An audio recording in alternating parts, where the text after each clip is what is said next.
Kalian ketika mengeluarkan zakat, ketika mengeluarkan sedekah, jangan dicari yang jelek. Datang orang dengan pakaian yang indah, ganteng orangnya, kemudian dia baunya wangi, lalu dia mengatakan, abshir, hadza yaumuka alladzi wu'idtahu.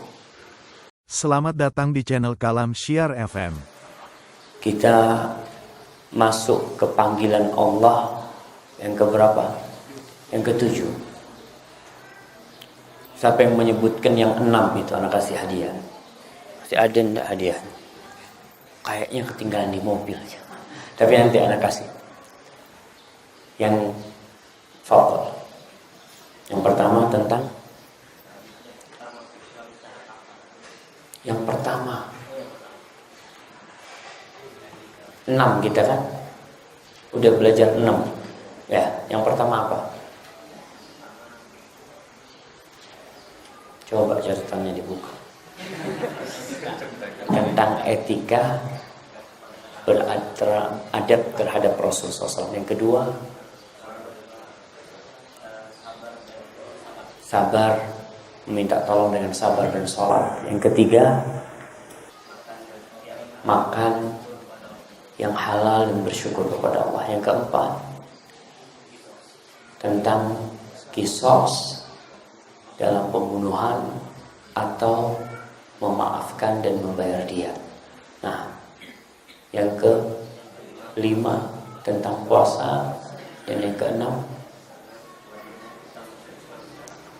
wajibnya masuk Islam secara kafah, nanti hadiahnya diambil. Alhamdulillah, kita masuk ke yang ketujuh. Yang ketujuh ini di surat Al-Baqarah ayat 254 berkaitan dengan berinfak di jalan Allah sebelum mati. Allah berfirman, ya ayyuhalladzina amanu anfiqu mimma razaqnakum. Wahai orang-orang yang beriman, kalian berinfaklah dari apa yang kami rizkikan kepada kalian. Kembali kita ingatkan bahwa Allah memerintahkan kepada kita untuk berinfak. Sejatinya itu rezeki dari siapa? Dari Allah. Dan kita diperintahkan untuk tidak menunda-nunda infak. Rasulullah SAW pernah habis sholat subuh, tahu-tahu masuk rumah. Ditanya sama para sahabat, nggak seperti biasanya Nabi ini biasanya duduk sampai matahari terbit. Itu yang biasa dilakukan oleh Rasulullah SAW. Tapi ketika itu beliau langsung masuk rumah. Lalu beliau menceritakan kepada para sahabat bahwasanya di rumahnya itu ada harta yang harus dikeluarkan. Maka beliau mengeluarkan harta itu. Dan dari cintanya Allah kepada kita, Allah suruh.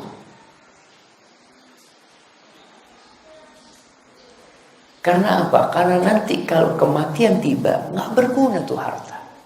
Maka Allah katakan, min qabli an ya'tiya yawmun la bay' fi wala khullah wala syafa'ah. Sebelum datang hari yang tidak berguna jual beli itu. Nggak ada di situ kau punya duit mau beli macam-macam, nggak ada. Orang mau jualan, nggak ada duit pada waktu itu. Yang ada hanya amalan. Makanya Rasulullah SAW mengatakan nanti itu la dirham wala dinar, nggak ada lagi dirham sama dinar. Kau mati meninggalkan 1 miliar, habismu. Kau hanya akan membawa amalanmu. La bay'un fihi wala khullah. Khullah ini dari khalil, ya. Satu kecintaan yang mendalam antara dua orang. Masya Allah. Nanti pada hari kiamat gak ada lagi. Bahkan bapak atau anak aja lari dari bapak. Anak aja lari dari ibunya. Ibunya yang membesarkan dia. Dari istrinya, dari keluarganya. Yauma yafirrul mar'u min akhihi wa ummihi wa abihi wa sahibatihi wa bani, lari semuanya. Mereka semua memikirkan diri sendiri. Dan sekarang nih waktunya. Makanya sebagian orang itu apabila dia ingin hidup nanti berbahagia di alam kubur, sekarang nih bangun kuburan. Jadi kalau kita bicara membangun kuburan, itu diperintahkan kita membangun kuburan, tapi sebelum mati membangunnya dengan amal soleh. Antum kadangkala ke pekuburan melihat kuburan itu macam-macam. Ada yang cuma batu nisan, ada yang batu nisannya udah tenggelam, kadangkala tinggal setengah. Ada yang pakai marmer, ada yang pakai atap. Subhanallah. Apakah perbedaan mereka itu sesuai dengan perbedaan zahir yang ada di atas tanah itu? Lah, dengan amalan mereka. Makanya antum ingat hadis Rasul sallallahu alaihi wasallam ketika orang mati itu, setelah pertanyaan ditanyakan kepada dia dan ternyata dia termasuk penghuni surga, yuftahu lahu babun ilal jannah, dibukakan tuh pintu ke surga. Fayatihi, datang kepada dia min rauhiha wa rihiha wa bartiha, datang semua keindahan surga itu dia rasakan. Wa yumaddu qabruhu maddal basar, bayangkan kuburannya itu dibentangkan sepanjang mata memandang. Padahal ketika kita letakkan itu jenazah, hanya cukup berapa orang jemaah? 3 orang turun, setelah itu lainnya naik, tinggal 1 yang ngurusin kuburan itu jenazah. Itu orang, kalau orang soleh, yumaddu lahu maddal basar, sepanjang mata memandang luas kuburan itu. Kemudian fa'atihi rajul hasan al-thiyab hasan al-wajhi tayyib ar-ra'iha, datang orang dengan pakaian yang indah, ganteng orangnya, kemudian dia baunya wangi, lalu dia mengatakan abshir hadza yaumuka alladhi wu'idtahu, kau berbahagia, ini hari yang kau dijanjikan, kata dia. Lalu orang ini bertanya, man anta, kau siapa kau? Wajhuka alladhi ya'ti bil khair, wajahmu itu wajah yang bawa kebaikan. Kita tahulah jemaah, orang bawa kebaikan dengan bawa keburukan dari mana? Dari wajahnya udah kelihatan. Kelihatan dari jauh, hati-hati nih kayaknya copet nih.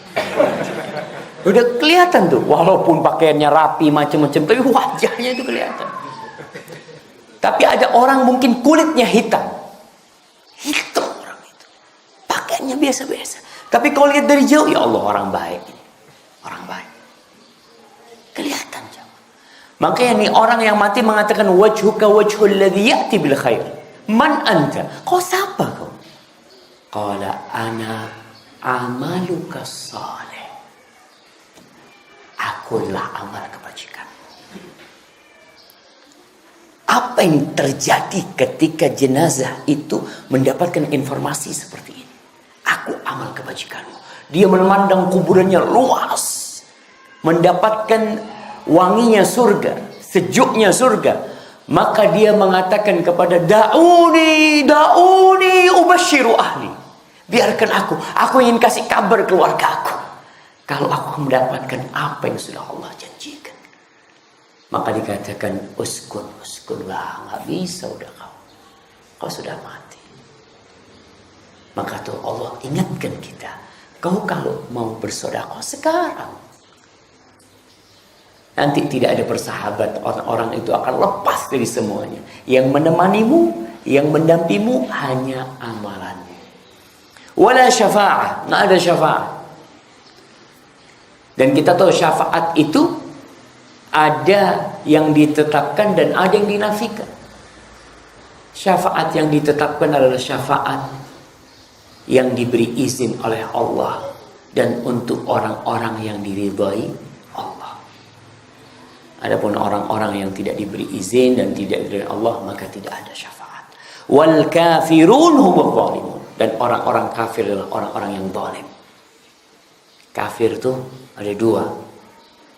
Ada kafir ingkar kepada Allah, kepada agamanya, baik secara keseluruhan atau sebagian, menolak syariat Allah, itu adalah kekufuran. Ada kafir nikmat. Orang yang tidak mau bersedekah, yang pelit untuk memberikan nafkah, maka dia termasuk kafir apa? Kafir nikmat. Kau buat apa tuh dikasih duit kalau bukan untuk disedekahkan? Mau ditumpuk? Baik, ini yang ke-7. Yang ke-8 masih ada kaitannya.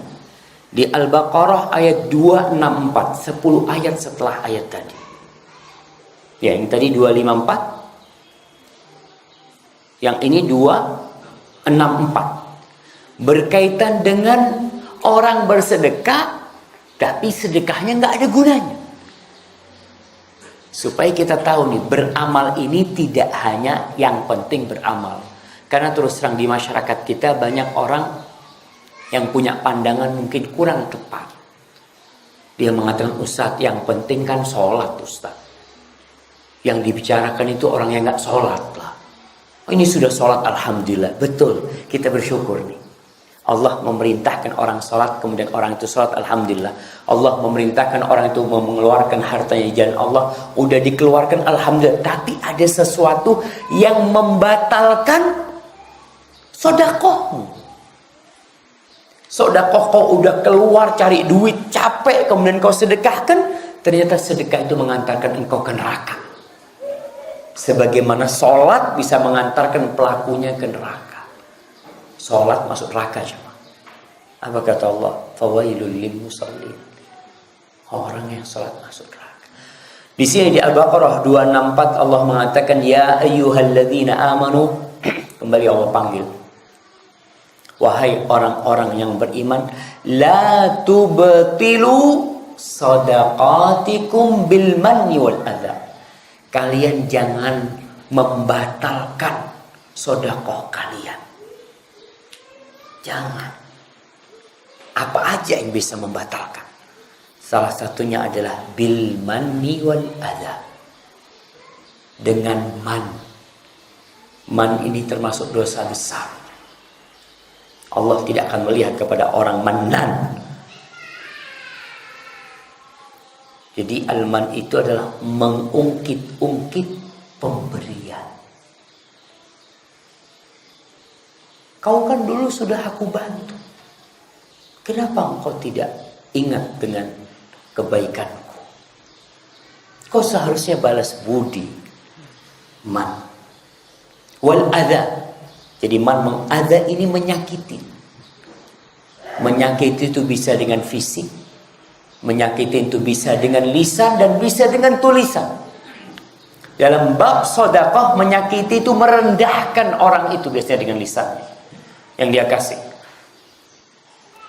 Dihina, di apa? Karena merasa anak yang bantuin dia. Batal tuh Pak. Maka kita perlu jemaah. Orang yang punya sedekah itu perlu menjaga pahalanya dia. Ada istilah yang sering diucapkan, membangun itu mudah, tapi menjaga dan merawatnya itu kadang-kala butuh ketelatenan. Dan kita menjaga sedekah kita itu. Allahu Akbar. Makanya kenapa kita diperintahkan sedekah sembunyi-sembunyi? Ustaz, kan sedekah terang-terangan boleh. Tapi Allah katakan, in tubdus sadaqat fa ni'mahi wa in tukhfuha wa tu'tuha al-fuqara fa huwa khairul lakum. Kalau kalian sedekah terang-terangan itu baik, bagus. Tapi kalau kalian sembunyi-sembunyi itu lebih baik. Khair, lebih baik dari yang tadi. Di sini ketika kau sedekah sembunyi-sembunyi, paling tidak untuk mengungkit-ungkit itu jauh. Dan riak pun juga insya Allah terselamatkan. Tapi kalau untuk sedekah bangun masjid, nyumbang masjid SD, anak sumbang 300 juta ya. Nih 300 juta dari anak nih ya. Allah. Ketika orang itu datang mamanya ke sini, mana panitianya kok nggak ada sambutan buat anak ini? Masya Allah. 300 juta saya sumbang ke sini. Ini kan membatalkan ibadah dia. Coba antum transfer ke masjid. Ada masjid, bangun masjid cuma ditransfer. Nggak ada yang tahu. Tahu-tahu transfer 500 juta. Bagaimana perasaan antum? Insya Allah lebih terjaga. Karena nggak ada yang tahu ketika antum datang ke masjid ini ya, antum sholat. Karena orang nggak ada yang tahu ini yang nyumbang 500 juta. Tapi coba diumumkan di masjid. Bapak fulan nyumbang 500 juta. Ketika sholat ke masjid semua orang tuh yang nyumbang 500 juta tuh, kau lihat tuh, sholatnya nggak bener.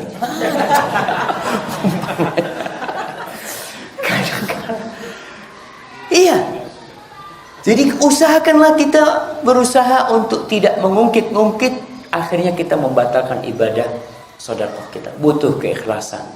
Tadi itu Ustaz Muhammad membacakan di rakaat kedua perintah Allah, wa ma umiru illa liya'budullaha mukhlishina lahuddin hunafa wa yuqimus shalah wa yu'tuz zakah. Lurus kita melaksanakan itu, bukan sekedar beramal tapi ikhlas lillahi ta'ala. Lalu Allah kata kalladzi yunfiqu malahu ria'an nas. Nih, kau membatalkan dengan omongan, kau tidak riak mungkin, tapi kau mengungkit-ungkit, engkau menyakiti dia. Itu seperti orang yang menginfakkan hartanya ria'an nas, hanya untuk dilihat orang. Wala yu'minu billahi wal yaumil akhir, dan tidak beriman kepada Allah dan hari akhir. Sedangkan kau itu beriman. Kan Allah panggil ya ayyuhalladzina amanu. Masa kau seperti mereka? Seperti orang-orang munafikin yang ketika mereka ngelihat orang Islam sedekahnya sedikit, mereka ngomongin. Orang-orang munafikin itu kalau lihat orang Islam sedekah sedikit, adulah sedikit buat apa dia sedekahkan? Mungkin dia makan sama keluarganya cukup. Kalau banyak, riak ini kan. Jadi nggak ada benernya. Itu orang-orang munafikin. Kau jangan seperti mereka. Kamathali Safwanin alaihi turab. Allah contohkan seperti Safwan. Safwan itu batu cadas, batu. Alaihi turab. Kadang-kala antum melihat di atas batu itu ada tanah. Batu beberapa gunung itu sebenarnya batu cadas yang dilapisi ada tanahnya. Ada tumbuhan di situ. Fa asabahu wabilun. Tapi karena memang dasarnya itu cadas, ketika datang hujan yang deras, itu pohon dan tanahnya terkikis semuanya. Kira-kira ada yang tersisa. Fatarakahu salda. Ada. Jadi amalan itu sama sekali tidak membekas di dia. Nggak ada pahala yang buat dia. Seperti itu orang yang riya, la yaqdiruna ala syai'in mimma kasabu. Mereka nggak mampu untuk mendapatkan dari apa yang telah mereka lakukan. Nggak ada, karena kau riya. Maka ingat jemaah, Allah berfirman dalam sebuah hadis qudsi, ana, kata Allah, aghna syuraka anisyirk. Aku, kata Allah, adalah zat yang paling tidak butuh sekutu. Man amila amalan asyraka fihi ma'i ghairi taraktuhu wa syirka. Barang siapa yang melakukan satu amalan lalu dia sisipkan di dalam amalan itu sesuatu selain aku, maka aku tinggalkan dia dengan apa yang dia sekutukan aku dengannya. Aku itu Allah, wallahu la yahdil qaumal kafirin, dan Allah tidak akan memberikan hidayah kepada orang-orang kafir. Jadi ingat, kita diperintahkan sedekah di ayat 254, kemudian di 264 kita diperintahkan untuk menjaga ojo sampai rusak amalan. Jangan sampai amalan kita ini nggak berguna, jemaah. Baik. Kemudian yang ke-9 berkaitan dengan sedekah. Masih wajibnya kita mengeluarkan sedekah dari harta yang baik, dan haramnya mengeluarkan sedekah yang buruk. berkaitan dengan sedekah jamaah, kita tahu ada sedekah wajib, ada sedekah sunnah. Sedekah wajib itu zakat. Sedekah sunnah banyak macamnya. Kembali kepada ayat yang sebelumnya.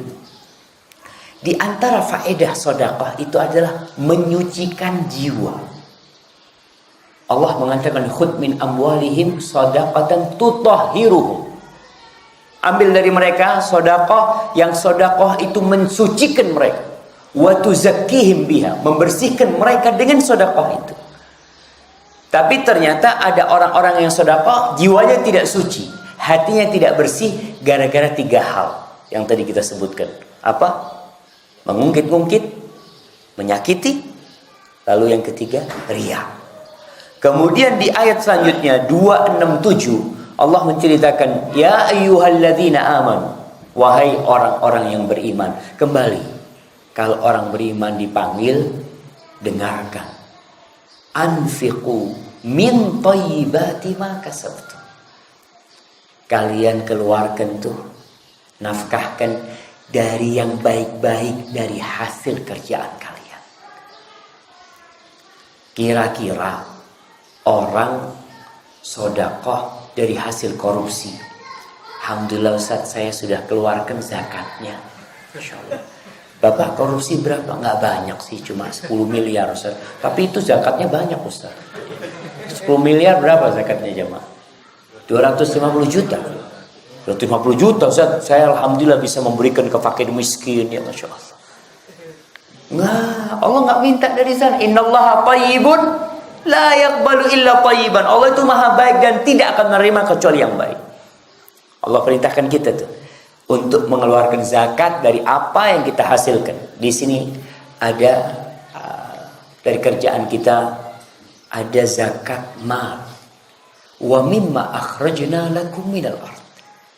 Dan dari apa yang kami keluarkan buat kalian. Ini zakat apa? Perkebunan dan pertanian. Ada tuh zakatnya juga. Kalian keluarkan. Dan Allah sebutkan dalam urusan harta mimma razaqnakum. Dan dalam urusan zakat pertanian dan perkebunan kata Allah wa mimma akhrajna lakum minal ard. Dan dari apa yang kami keluarkan buat kalian dari bumi. Ingat. Itu bisa tumbuh sampai mengeluarkan Allah. Jadi supaya petani ini sadar ketika dia sukses, tuh Allah yang bikin dia sukses. Jangan lupa kau keluarkan. Wa atu haqqahu yauma hasadih. Dan keluarkan haknya ketika kau panen. Dan dari apa yang Allah keluarkan kita dari bumi itu, kita wajib mengeluarkan zakat. Ada juga zakat rikas, zakat barang temuan bumi ya. Zakat emas dan perak itu ma'ruf. Lalu Allah katakan wala tayammamul khabitha minhu tunfiqun walastum biakhidhihi illa an tumidu fi. Kalian ketika mengeluarkan zakat, ketika mengeluarkan sedekah, jangan dicari yang jelek. Kita bicara zakat kambing. Zakat kambing berapa jemaah? Setiap 40 1 ekor kambing. Ketika waktu mengeluarkan zakat, itu tuh kayaknya udah mau mati itu ya, zakatnya. yang sudah kayaknya ini sudah sakit-sakitan. Iya, fadhol Pak, ini zakatnya Pak. Masya Allah. Lah, kalian kalau dikasih mau nggak? Mungkin kalian mau tapi iya kok gimana lagi juga dikasih kan? Kan orang kadang-kadang dikasih itu jemaah. Dan ini kita lihat, sebagian orang kalau sedekah itu baju bekas yang dia sudah tidak mau pakai. Atau sebagian sedekah makanan yang sudah mau rusak, udah basi, mau disedekahkan. Kemana selama ini makanan itu? Kau taruh di kulkas berhari-hari ketika masih fresh dan kau tidak makan. Ketika sudah mau bau, aduh ini daripada bau ya kayaknya sudah mulai ini, kasihkan tetangga, bismillah. Kita kan disuruh berbuat baik sama tetangga. Allahu Akbar. Allah katakan wala tayammamul khabith minhu tunfiqun walastum biakhiri. Kalian enggak akan ngambil tuh kecuali kalian. Allahu Akbar. Ana pernah dapat kiriman video pendek. Video pendek ada orang mau sedekah sama sama tukang kayunya atau apalah, lupa, pokoknya pembantunya atau apa, dia sedekah tuh. Dia sedekah dibungkus di di koran, sarungnya udah sobek jemaah. Sarungnya udah sobek. Kayaknya udah mau lebaran apa dikasih. Akhirnya orang yang dikasih sarung dalam bungkusan itu, dia ngeliat kayaknya ada orang lain yang membutuhkan. Dia kasihkan. Tanpa dia tahu di dalamnya itu apa. Ini jadi baiknya orang miskin tadi.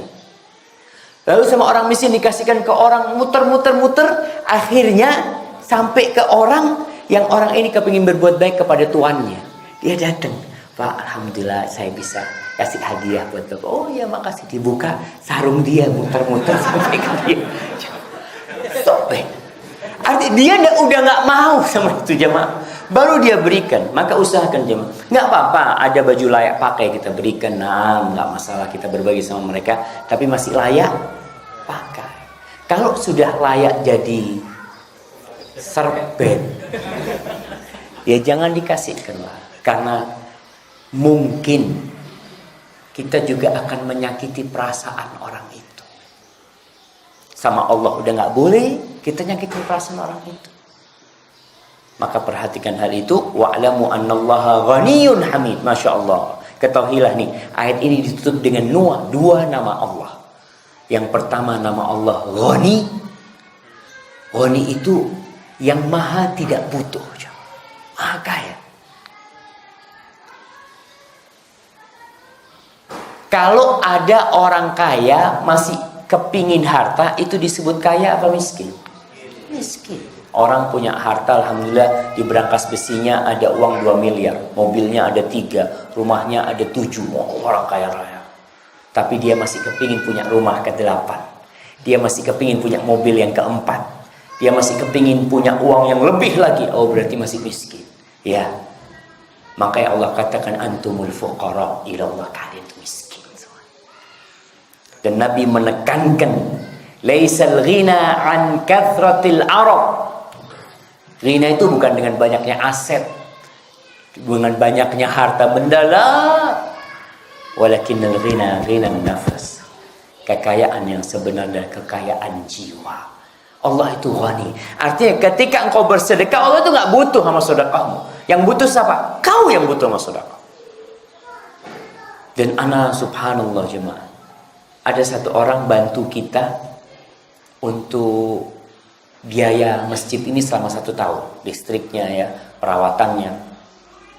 Terus terang, anak telat ngasih tahu dia karena ada beberapa urusan sehingga telat. Anak ngomong minta maaf bang, kata dia, anak belum bisa ngirim berapa kebutuhan masjid kita, anak minta maaf. Dia apa kan, Ustaz, yang butuh itu anak bukan Ustaz. Dia mengatakan itu. Kalau Ustaz nggak terima duit anak, mau anak kemanakan duit Ustaz? Ini ketika orang sudah berpikir seperti itu, bahwa ketika dia sedekah, sebenarnya dia sedang berbuat baik kepada diri sendiri, bukan kepada orang. Allah mengatakan in ahsantum li anfusikum. Kalau kalian berbuat baik, kalian sebenarnya berbuat baik sama siapa? Sama diri kalian sendiri.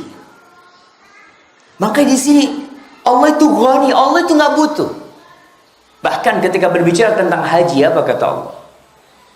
Haji ibadah yang keluar duit banyak, meninggalkan keluarga, meninggalkan dunia mereka, berangkat ke Mekah. Allah mengatakan walillahi 'alan nasi hajjul baiti man istata'a ilaihi sabila wa man kafara fa innallaha ghaniyun 'anil 'alamin.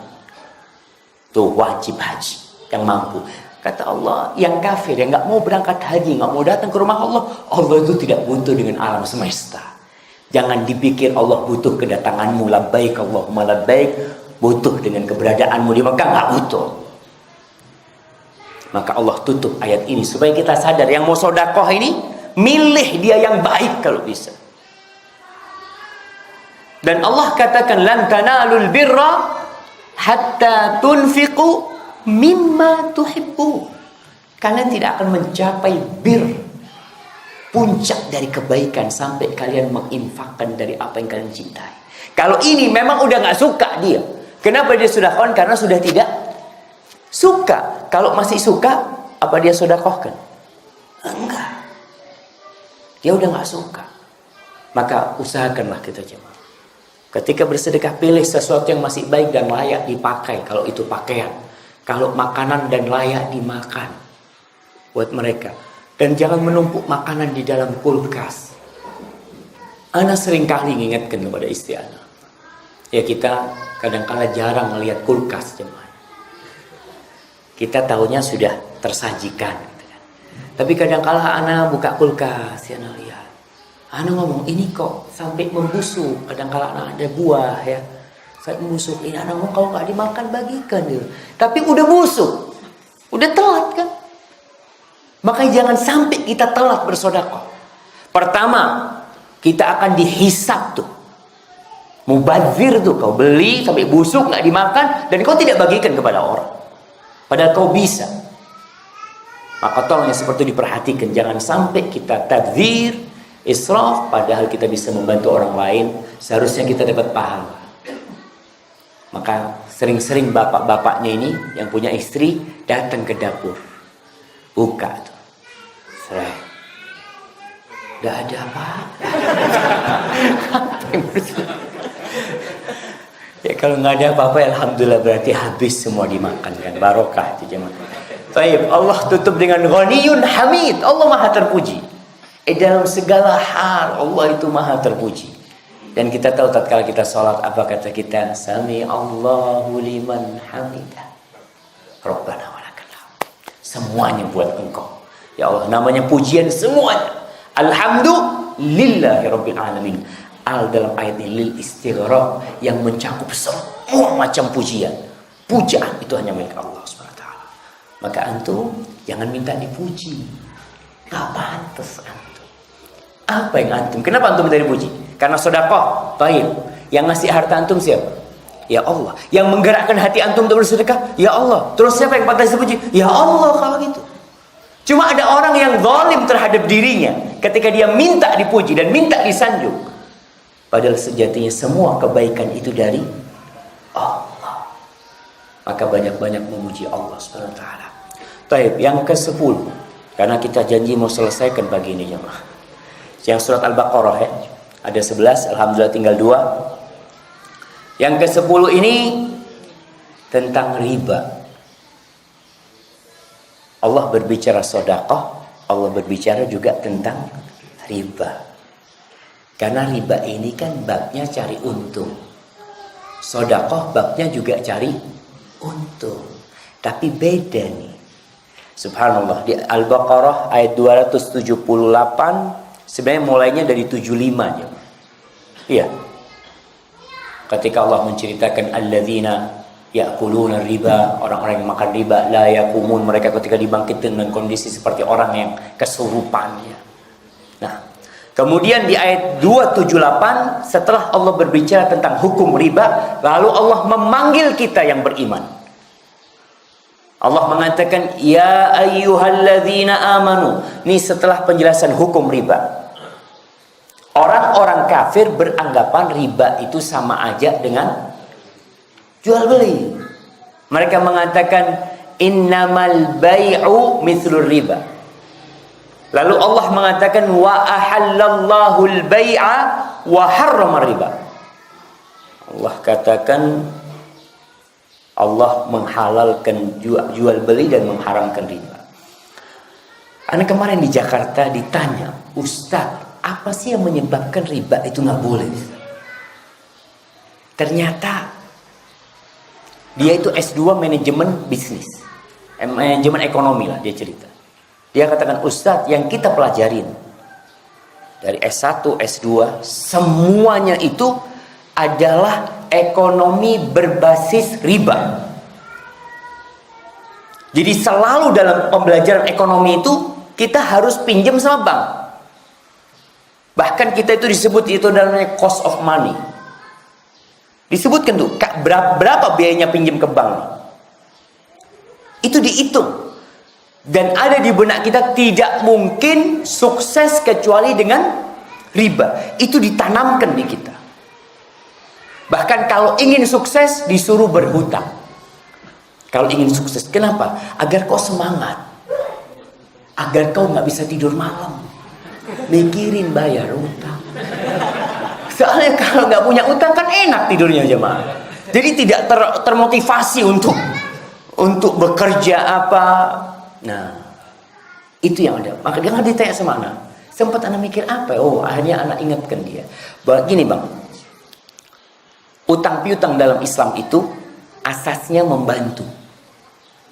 Asasnya utang piutang itu membantu. Kalau sudah asasnya berubah jadi mencari keuntungan, nanti babnya beda.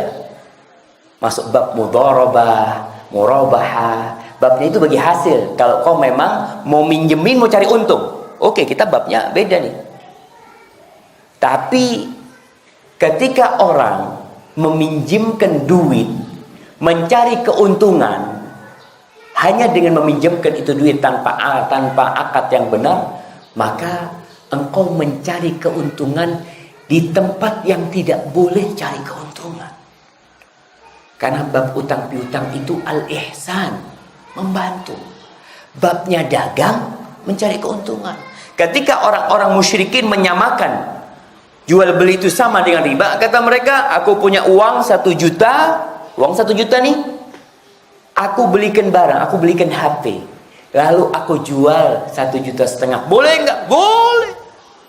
Lalu apa bedanya? Aku punya uang 1 juta, aku berikan ke fulan, kau pinjam nih, kau bayar 1,5 juta, kan sama.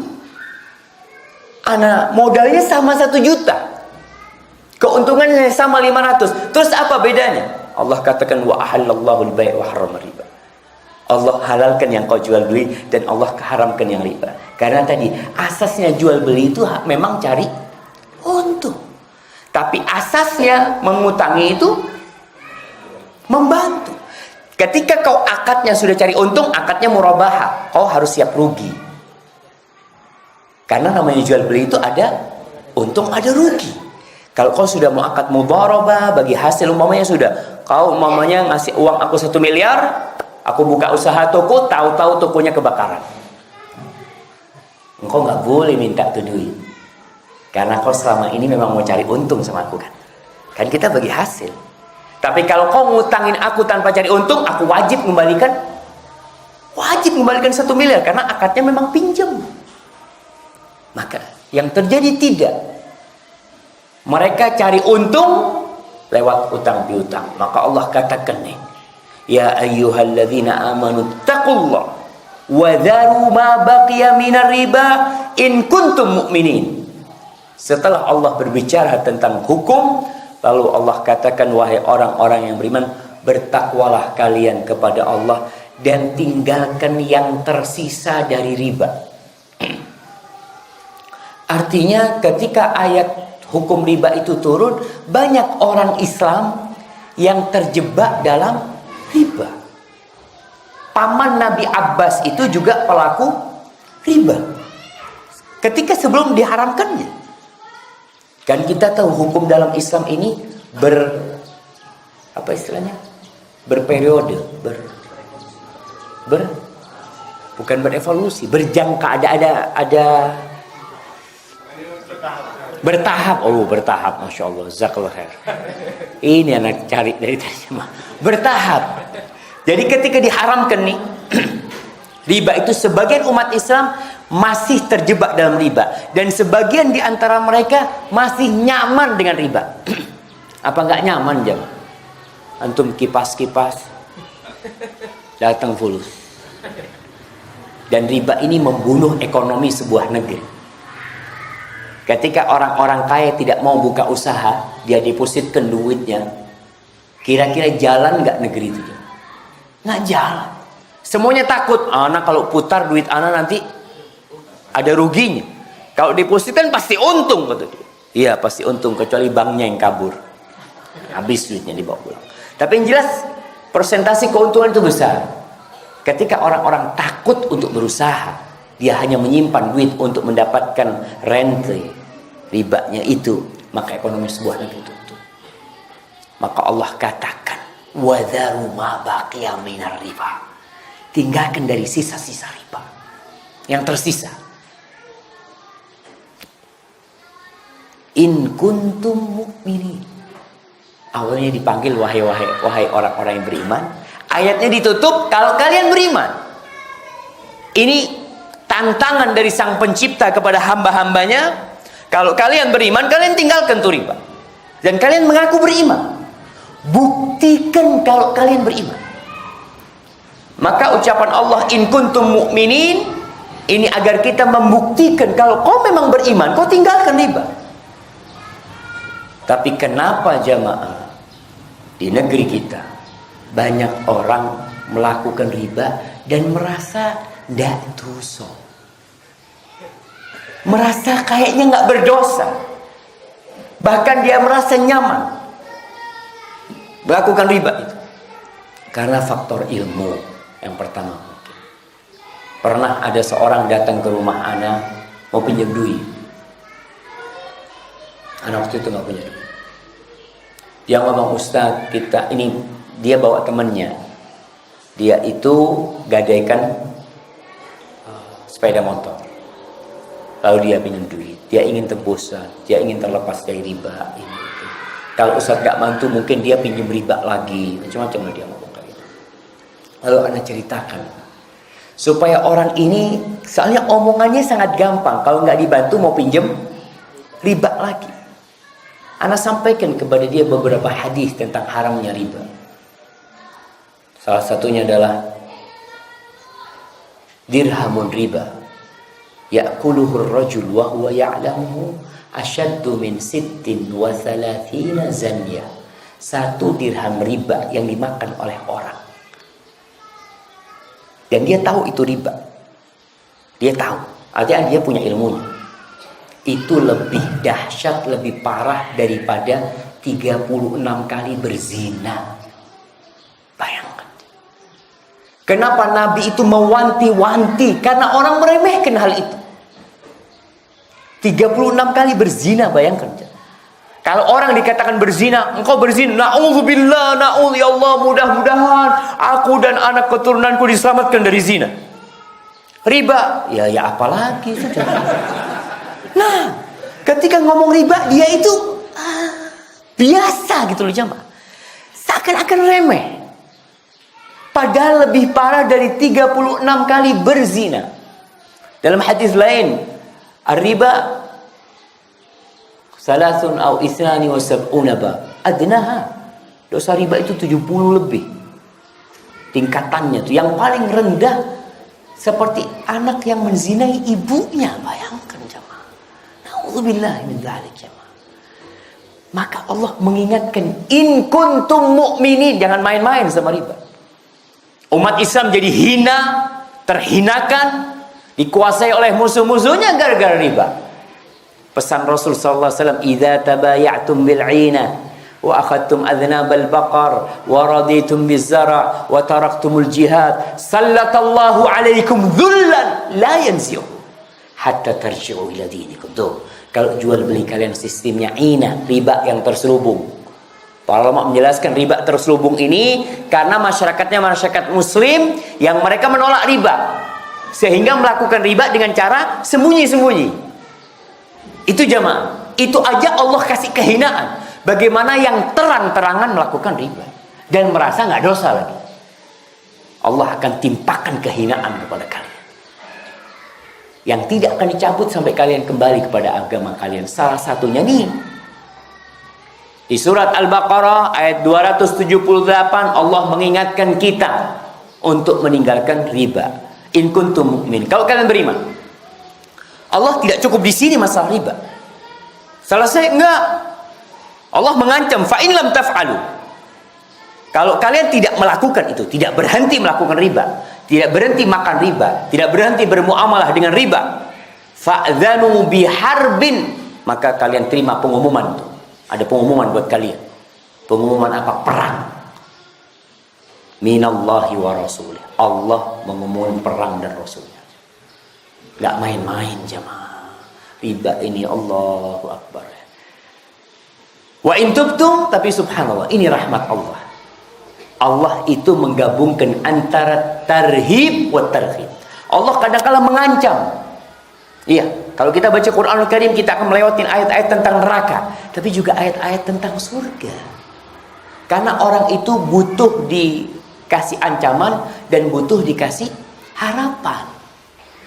Ketika tidak ada harapan, putus asa. Dan orang yang putus asa dari rahmat Allah langsung neraka.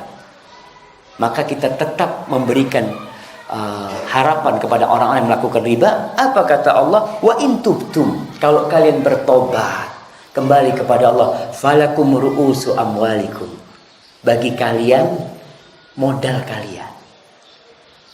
Artinya umpamanya fulan punya utang 10 juta, sudah bayar 9 juta. Kan kadang-kala zaman terus terang jemaah. Ada anak punya kerabat, dia punya utang 5 tahun yang lalu 1,3 miliar. Hampir 4 tahun ya. Hampir 4 tahun dia tiap bulan bayar 16 juta. Tiap bulan 16 juta. Itu bunganya doang. Jadi bukan bayar pokoknya, enggak. 16 juta. 4 tahun berapa? 16 juta kali berapa jemaah? 48. Berapa jemaah? Berapa? 16 kali 10 160. 768 baik. Itu bayar bunganya doang. Ketika pelaku riba ini tobat, maka dia bagaimana sekarang? Sudah masuk 700 juta. Ya sudah, yang perlu dibayar adalah sisa dari modalnya, kan 1,3. Jadi itu dihitung bayar modal. Kalau kalian bertobat, jangan, Ustadz ini masih tersisa, orang ini punya utang 10 juta, itu secara akad Ustadz dia bayar seharusnya 15 juta. Alhamdulillah ini sudah bayar 14 juta Ustadz, tinggal 1 juta insya Allah Ustadz. Kalau sudah bayar saya tobat. Kau itu tobatnya udah, kalau bisa yang 4 juta dibalikin. Bagimu itu modalmu, bukan malah nunggu yang ribanya lagi 1 juta lagi. Falakum ru'usu amwalikum. Apa kata Allah? La tadlimun wa la tudlamun. Islam itu agama yang dibangun di atas keadilan. Kalian tidak dizalimi, kalian tidak menzalimi, dan kalian tidak dizalimi. Hak kalian ambil. Wa in kana dzu usratin. Allah masih memberikan arahan nih. Karena babnya utang piutang, babnya apa? Berbuat baik. Wa in kana dzu usratin, kalau yang punya utang sama kalian itu orang yang kesusahan, jangan dipaksa, jangan ditekan. Tapi Allah mengatakan fanadhiratun ila maisarah. Tunda, kasih tempo sampai dia dapat kemudahan. Kadang-kala orang ini masya Allah jemaah, ya yang namanya debt collector, kadang-kala orang itu susah tidak bisa bayar namanya. Dan dia punya motor satu-satunya, motor ya bekas buat ngojek. Artinya kehidupan dia kalau mau bayar utang dari mana? Dari ojek itu. Motornya diambil. Padahal dia tuh motornya diambil, dia nggak bisa kerja. Maka Allah kasih arahan, kau ngutangin itu ingat babnya ihsan. Oleh karena itu orang yang ngutangin orang lain, hitungannya dia sedekah. Sedekah separuh atau full atau double. Kalau kita pinjemin 1 juta sampai masa temponya, itu kita dihitung sedekah separuh nominal yang kita pinjamkan. Ketika jatuh tempo, kita masih kasih tempo lain sama dia, kita mudahkan, kita seperti sedekah full atau double. Kan enak. Makanya sebagian sahabat, Ibnu Mas'ud kalau nggak salah pernah mengatakan, aku lebih suka minjemin orang, ngutangin orang daripada sedekah sama dia. Kenapa? Kalau minjemin orang berarti orang itu butuh memang. Butuh orang. Tapi kalau sedekah mungkin orang itu nggak butuh. Tapi siapa yang nolak dikasih rezeki jemaah? Mamanya, saya mau sedekah, alhamdulillah, jazakallah khair. Padahal dia nggak butuh. Tapi kalau dia pinjem, memang dia sedang membutuhkan dan perlu dibantu ketika itu dia. Selain dapat pahala apa? Pahala sedekah dapat. Jadi udah membantu orang yang kesulitan dan mendapatkan pahala sedekah itu. Wa anta saddaku khairul lakum. Tapi kalau kalian ikhlaskan, udahlah kalian sedekahkan, orang itu memang susah, nggak bisa bayar. Awalnya dipinjemin, tapi lama-kelamaan diikhlaskan sudah. Itu lebih baik buat kalian in kuntum ta'lamun, kalau kalian tahu. Tapi ada satu hal yang anak ingin ingatkan sebelum yang ke-11 berkaitan dengan zakat nih. Banyak orang bayar zakat sekarang Ramadan ini. Kadangkala ada orang berhutang sama dia nggak mampu bayar dan dihitung zakat. Boleh apa enggak? Boleh enggak ya? Ini orang punya utang umpamanya 25 juta. Dan zakat anak tahun ini 25 juta. Orang ini bangkrut nggak bisa bayar. Lalu anak katakan, udahlah anggap itu zakatnya anak. Boleh? Nggak boleh. Karena uangnya itu tidak bisa datang. Kecuali orang itu bayar, lalu kau sedekahkan. Kau bayarin zakat. Nggak apa-apa. Tapi orang ini tidak bisa mendatangkan 25 juta. 25 juta itu seakan-akan hilang duitmu sudah. Karena orang itu tidak mampu bayar. Maka perhatikan, orang sebagian mengatakan seperti, udahlah anak fulan punya utang, anak ikhlaskan sebagai zakat, fulan udah. Jadi tahun ini anak tidak keluar zakat. Dia tidak ingin keluar duit lagi. Dan dia tahu duit yang sudah keluar tidak balik sama dia. Maka nggak boleh. Jadi kalau orang itu bayar, silahkan dizakatkan, nggak ada masalah. Yang terakhir, yang ke-11 ya berkaitan dengan ya ayyuhalladzina amanu di surat Al-Baqarah adalah berkaitan dengan hutang. Di ayat 282. Ini ayat terpanjang di dalam Al-Quranul Karim. Ya, sampaikan kepada semua umat Islam yang masih memandang miring kepada syariat Islam. Seakan-akan agama Islam ini hanya ngatur urusan sholat, hanya ngatur urusan zakat. Islam juga ngatur urusan utang piutang, perdagangan, ekonomi, bahkan ayat terpanjang dalam Al-Quran Karim berkaitan dengan nih yang sekarang ada namanya notaris. Penulis itu katib adl. Islam sudah bicara jemaah. Ya ayyuhalladzina amanu idza tadayantum bidainin ila ajalin musamma faktubu wal yaktub bainakum katibun bil adl. Wahai orang-orang yang beriman, apabila kalian ada utang piutang sampai batas waktu yang ditentukan, maka tulis. Islam berbicara menulis. Ayat yang pertama turun, Iqra, baca. Lalu Allah berbicara tentang menulis, berarti kita perlu belajar. Umat Islam tentang belajar. Utang piutang disuruh tulis. Kalau sampai tempo tertentu, ini perintah irsyad. Allah menganjurkan kepada kita, memberikan arahan yang baik buat kita. Wal yaktub bainakum katibun bil adl. Yang nulis bukan sembarangan orang. Comot orang, Pak, bisa nulis? Ya, tulis. Enggak. Harus penulis yang bisa dijamin keadilan dia. Orangnya terpercaya, baru tuh. Kemudian wala ya'ba katibun an yaktuba kama 'allamahullah. Penulisnya jangan menolak ketika diminta untuk nulis. Dia dikasih ilmu bisa nulis, ya bantu saudaranya menulis. Jadi, Anda lihat sampai sekarang di Arab Saudi itu ada kantor khusus untuk nulis urusan kayak gini. Itu gratis ya. Nggak bayar. Jadi pemerintah memberikan fasilitas untuk mencatat utang piutang apa, silakan masuk ke kantor, nggak ada biaya sama sekali. Yang ada ngantri karena memang kantornya banyak yang datang ke sana. Maka orang itu kalau bisa nulis, fadol. Kalau kau memang sudah menjadi pekerjaan, tafadhol.